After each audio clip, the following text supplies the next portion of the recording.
Hi everyone, ఈరోజు ఈ వీడియోలో మనం ఇన్ ఆపరేటర్ గురించి చూద్దాము. మన ఛానల్లో ఆల్రెడీ ఎస్క్యూఎల్ బేసిక్స్ మీద అండ్ సెలెక్ట్ వేరు వీటన్నిటి మీద డీటెయిల్డ్గా వీడియోస్ ఉన్నాయండి. అండ్ ఇవన్నీ ఒక సిరీస్ లాగా వస్తున్నాయి బిగినర్స్కి అర్థమయ్యేటట్టు 1 by 1.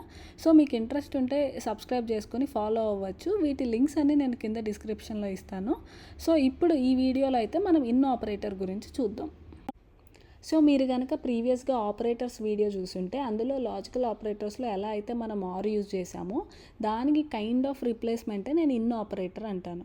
సో ఇప్పుడు ఫర్ ఎగ్జాంపుల్ నేను ఇక్కడ వేర్ ఇప్పుడు ఫర్ ఎగ్జాంపుల్ నేను కేటగిరీ ఐడి 1, 3, 4 వీటిని చూద్దాం అనుకుంటున్నాను. సో ఇప్పుడు నేను where category is equal to 1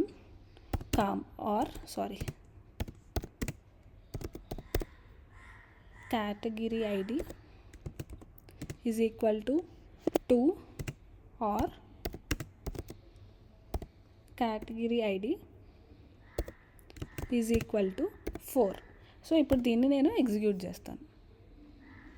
so ఇక్కడ చూసారా, నాకు ఓన్లీ కేటగిరీ ఐడి 1, 2, 4 ఈ వాల్యూస్ డేటా మాత్రమే వచ్చిందనమాట. సో ఇక్కడ మీరు చూసుంటే కనుక మనకి కావాల్సిన డేటా కోసం మనం మల్టిపుల్ టైమ్స్ ఆర్ అనేది రాసాం. ఇలా కాకుండా ఇంకా సింపుల్ మెథడ్ ఎలా రాయొచ్చు అంటే ఇప్పుడు ఇన్ వాడి రాయొచ్చు అనమాట. సో ఇన్ అనేది ఎప్పుడైనా మనం బ్రాకెట్స్లో పెడతామండి డేటా మనకు కావాల్సిన వాల్యూస్, అండ్ వాల్యూస్ మధ్యలో మనం దాన్ని కామాతో సపరేట్ చేస్తాం. సో ఇలా 1, 2, 4 ఇప్పుడు దీన్ని ఎగ్జిక్యూట్ చేస్తే మనకు సిమిలర్ అవుట్పుట్ వచ్చింది. సో దీనివల్ల మనకి యూజ్ ఏంటి అంటే మల్టిపుల్ టైమ్స్ ఆర్ రాయటం తప్పిద్ది అనమాట. అంటే multiple times category ID is equal to 1, category ID is equal to 2 ఇలా ఇప్పుడు ఒక 3 వాల్యూస్ కాబట్టి ఓకే, అలా 10, 20 వాల్యూస్ ఉన్నాయంటే మనం ఎన్నిసార్లు అని రాసుకుంటూ కూర్చుంటాం. సో ఇలా ఇన్ ఆపరేటర్ అనేది మనకి ఈజీగా హ్యాండీగా మనకి యూజ్ అవుతుంది అనమాట. సో ఇప్పుడు ఇన్లో ఉన్న డౌన్ సైడ్ ఏంటి అంటే మనం ఎట్ ఏ టైం ఒక్క కాలంలో ఉన్న డేటాని మాత్రమే ఫిల్టర్ చేయగలం. అదే మల్టిపుల్ కాలమ్స్లో ఉన్న డేటాని మనం ఇన్ వాడి ఫిల్టర్ చేయలేమన్నమాట.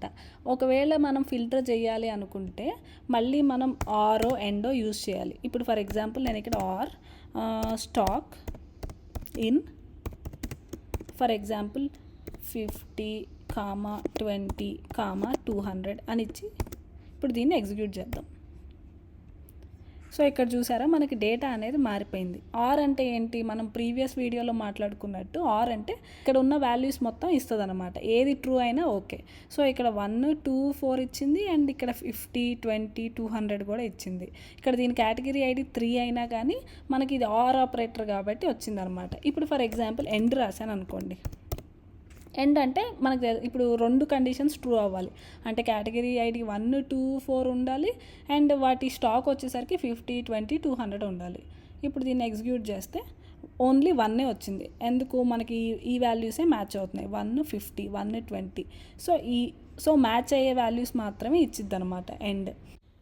సో ఇక్కడ మనకి 1 ఒక్కటే మ్యాచ్ అయింది కాబట్టి ఈ డేటా వచ్చిందనమాట. ఇప్పుడు 2కి ఏముందో చూద్దాం స్టాక్లో. సో ఇప్పుడు దీన్ని ఎగ్జిక్యూట్ చేస్తే నాకు ఇక్కడ 2కి 100 ఉంది. ఇక్కడ ఎక్కడ 100 లేదు కాబట్టి మ్యాచ్ అవ్వలేదు కాబట్టి నాకు అది డేటా రిజల్ట్ అనేది ఇవ్వలేదన్నమాట. అండ్ 4కి కూడా మీరు చూస్తే 15 ఉంది, కానీ ఇక్కడ మనకి 15 అనేది లేదు స్టాక్లో మనం ఇచ్చిన వాల్యూస్లో. సో అందుకని మనకి డేటా అనేది ఇవ్వలేదన్నమాట. ఓన్లీ 1 ఒక్కటే మనకు వచ్చింది. సో ఇప్పటిదాకా మనం నెంబర్స్తో వర్క్ చేసాం కదండి ఇన్ ఆపరేటర్లో. ఇప్పుడు టెక్స్ట్ ఎలా వాడతామో చూద్దాము. సో దానికి నేను ఇప్పుడు ఇంకొక టేబుల్ తీసుకుంటున్నాను, కస్టమర్స్ అనే టేబుల్. దీన్ని ఎగ్జిక్యూట్ చేస్తాను. సో ఇప్పుడు నేను ఫస్ట్ నేమ్ని ఫిల్టర్ చేద్దాం అనుకుంటున్నాను. దానికి వేర్ ఫస్ట్ నేమ్ ఇన్. ఇప్పుడు ఎప్పుడైనా మనం టెక్స్ట్ రాసేటప్పుడు కొటేషన్స్ అనేవి ఇంపార్టెంట్ అండి. సో రాహుల్, మళ్ళీ కొటేషన్, ప్రియా. సో ఈ 2 నేమ్స్ని ఫిల్టర్ చేద్దాం అనుకుంటున్నాను. సో ఇప్పుడు దీన్ని ఎగ్జిక్యూట్ చేస్తే చూసారా మనకి రాహుల్ ప్రియ సో ఇవి ఎక్కడెక్కడ ఉన్నాయో మనకి డేటా అనేది వచ్చిందనమాట. సో టెక్స్ట్ని కూడా ఇలా ఇన్ ఆపరేటర్ వాడి మనం ఫిల్టర్ చేసుకోవచ్చు. At a time multiple times మనం first name is equal to Rahul, first name is equal to Priya ఇలా రాయకుండా ఇన్తో ఒకేసారి ఇలా ఈజీగా రాసేయచ్చు అనమాట. ఇంకొకటి మనం తెలుసుకోవాల్సిన ఫైనల్ కాన్సెప్ట్ ఏంటి ఇన్ ఆపరేటర్లో అంటే నాట్ ఇన్. ఎలా అయితే మనకి ఆపరేటర్స్లో మనం నాట్ గురించి మాట్లాడుకున్నామో సిమిలర్గా నాట్ ఇన్ అనేది వర్క్ చేసిద్ది అనమాట. సో అది ఎలా రాస్తారంటే ఇన్కి ముందు రాయాలి. So not in. ఇప్పుడు దీన్ని ఎగ్జిక్యూట్ చేస్తే ఇక్కడ అవుట్పుట్ చూసారా నాకు ఎక్కడ రాహుల్ ప్రియ అనే నేమ్సే ఇంక్లూడ్ అవ్వలేదు. సో నాట్ ఇన్ ఏంటి అంటే ఇక్కడ మనం ఇచ్చిన డేటాని ఎక్స్క్లూడ్ చేసి రిమైనింగ్ డేటాని మనకు అవుట్పుట్లో ఇచ్చిద్ది అనమాట. సో ఇప్పుడు ఫర్ ఎగ్జాంపుల్ నేను ఇక్కడ రాహుల్ తీసేసి స్నేహ అని రాశాను అనుకుందాం. సో ఇప్పుడు దీన్ని ఎగ్జిక్యూట్ చేస్తే నాకు అవుట్పుట్లో చూడండి రాహుల్ అనేది యాడ్ అయింది, స్నేహ అనేది మిస్ అయిందనమాట. సో ఇది నాట్ ఇన్ అంటే ఏంటంటే ఇక్కడ ఏ డేటా అయితే ఉంటుందో దాన్ని ఎక్స్క్లూడ్ చేసి రిమైనింగ్ డేటా మొత్తం నాకు ఇచ్చిద్ది. సో ఇదండి ఈరోజు వీడియో. మీకు ఇన్ ఆపరేటర్ గురించి డీటెయిల్డ్గా అర్థమైంది అనుకుంటున్నాను. ఇది యాక్చువల్లీ చాలా ఈజీ అండ్ సింపుల్ కాన్సెప్ట్. మీకు ఇంకేదైనా డౌట్స్ ఉన్నా మీరు కింద కామెంట్స్లో అడగచ్చు. మన ఛానల్లో అయితే ఇంకా ఫ్యూచర్లో ఇలా ఎస్క్యూఎల్ బేసిక్స్ మీద డీటెయిల్డ్గా వీడియోస్ వస్తుంటాయండి. మీకు ఇంట్రెస్ట్ ఉంటే ఫాలో అవ్వచ్చు, సబ్స్క్రైబ్ చేసుకుని. Thank you.